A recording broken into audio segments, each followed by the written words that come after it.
asxaabta ku xiran shan media ku soo dhawaada sheekadii libin jacayl qaybtii toddobaad. Falis iyada oo faraxsan ayay Yasmin ugu tagtay iyada oo deerka guriga fadhido.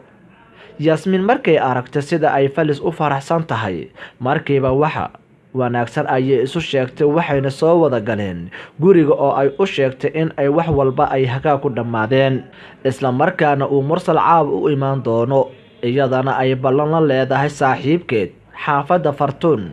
sidii ayayna ku baxday Falis oo ay ballanteeda ku aaday Yasmin oo aad moodo in murugi u soo hoyatay ayaa qolkii ku hartay oo inta ay armaajadii dharka furtay waxay dhar ahaan sariirta soo wada saartay oo marba mid istusisa inuu ku haboon yahay haddana waa ay ka noqotaa oo mid kale ayaa la qurxonaada iyada oo sidii ku jirta ayaa saaxiibteed Caashakiin u timid oo ku saaciday oo mid u doortay Yasmin markii ay salaada maqribkii ay tukatay ayay banaanka u soo baxday oo ay iska xaadirisay halkii ay qabtay inuu mursal ugu imaan doono in cabaar ah kadibna waa uu yimid mursal oo hadalka fure ayaa yiri mursal iyo waran Yasmin ma fiican tahay. Yasmin waa ku fiicanahay mursal adigana xaalkaada ka waran. mursal alxamdulillah waa xamdi alle.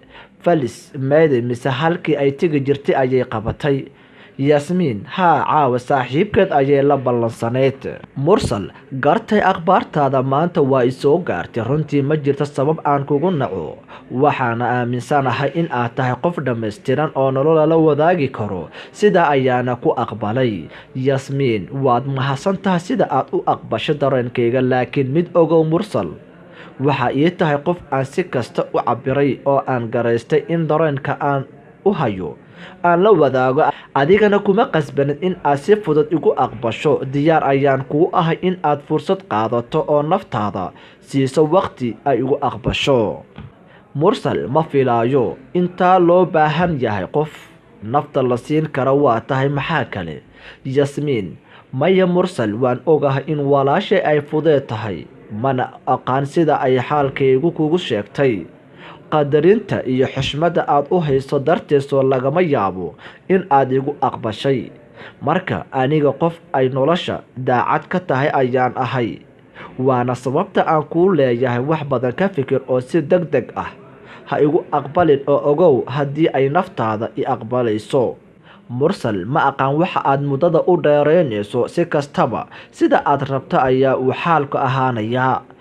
mursal nin isdhiibay ayaa uu ahaa arrinta ay Falis u keentayna si duuduub ah ayaa uu u qaaday balse Yasmin ayaa ay ka daadega la adahay in sida ay ku qaadato aqbaladiisa waxa ay istusinaysay maadaama uu iyada si wanaagsan u yaqaan sidoo kale ay saaxiibo isku dhow yihiin. Falis uu arrinka u aqbalay waxayna si xoogan u aaminsaneed in Falis ay wax ka qarinayso. habeenkii sidii ayaa lagu kala tagay. Yasmin xilli hore ayay sariirteeda tagtay oo arrinka wax badan ka fikirtay waxayna aad u dhareereysay Falis oo habeenkaas ay iyada u arkaysay in ay soo daahday. markii ay Falis guriga timid ayay qolkeedii abaartay markii ay aragtay Yasmin oo sariirta dhacdid ayay ku tiri Falis maxaa ku helay oo aad la jiiftay. Yasmin waa soo daahday maxaa jira wax badan ayaan ku dhowrayay. Falis ma aanan soo daahin adiga ayaa xilli hore soo xarooday mursal miyuusan kuwa imaan. Yasmin waa yimid. Falis haye. Yasmin maxaa haye ah. Falis arrimihiina soo islama meel dhigin. Yasmin haa waliba waa u sheegay inuu wax badan ka fiirsado oo uusan degdeg ugu aqbalin micnaha wax badan iga barto. Falis oo aad u la yaabtay ayaa ku tiri Falis mursal waa uu ku yaqaan maxay tahay waxa kale oo uu ka baranayo mise isaga ayaa sida ku yiri. Yasmin maya aniga ayaa fikirkan keenay. Falis maxaa jira ma inuu ku aqbalay ayaad la yaabaysaa qof wanaagsan ayaa tahay oo samaantaadana muuqata. Yasmin Falis armad wax iga qarinaysa. Falis maxaan ka qarinayaa maxaase kula tahay in aan ka qarinayo. Yasmin maya sida ayaa is-erimiyaan ku qaldanahay in aan mursal ku iraahdo wax badan ibaro. Falis iyada oo yaaban ayay madaxa u ruuxday oo jikada aaday si ay casho u raadsato kadibna qolkii filimka ayay iska gashay halka Yasmin ay fikir sariirteeda la jiiftay. mursal hadalka ay Yasmiin marnaba maskaxdiisa kuma mashquulin inuu Yasmiin aqbalo waa ka go'aankiisa. Yasmiin ayaa ahayd cidda shakiga qabtay oo u aragtay in mursal ay Falis u soo joojooftay. Asxaabteeda sharafta iyo qiimaha lahow la socda Jimcada dambe hadduu Ilaahay idmo qaybtii 8.